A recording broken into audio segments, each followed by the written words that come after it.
Salam anti korupsi.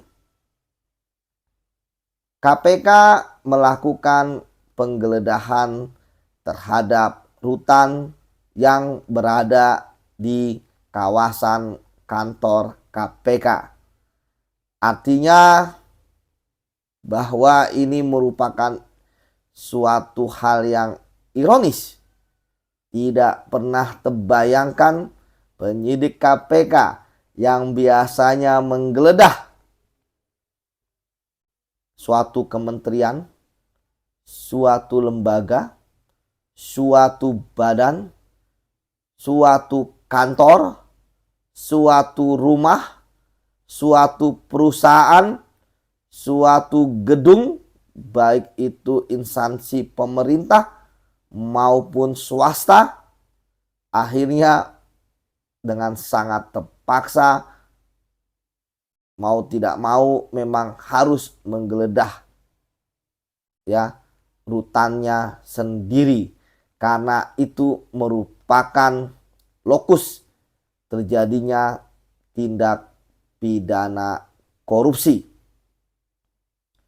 Oleh karena itulah maka kita memahami bahwa kasus pungli ini sudah naik statusnya ke penyidikan.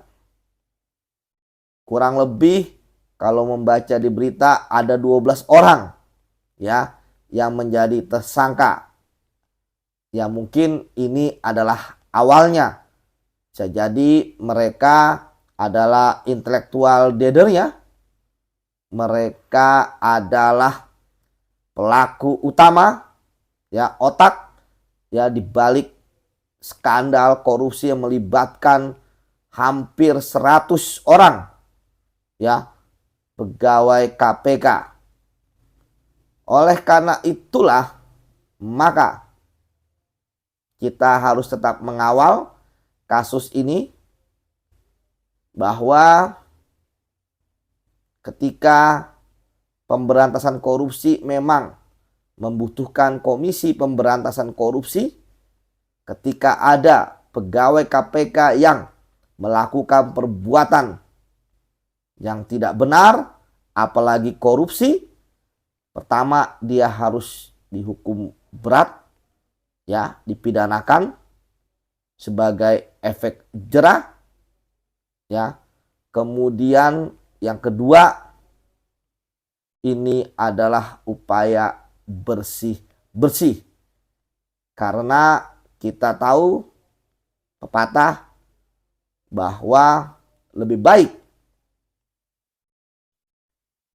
membersihkan tikus-tikus ya daripada membakar lumbungnya atau gudangnya.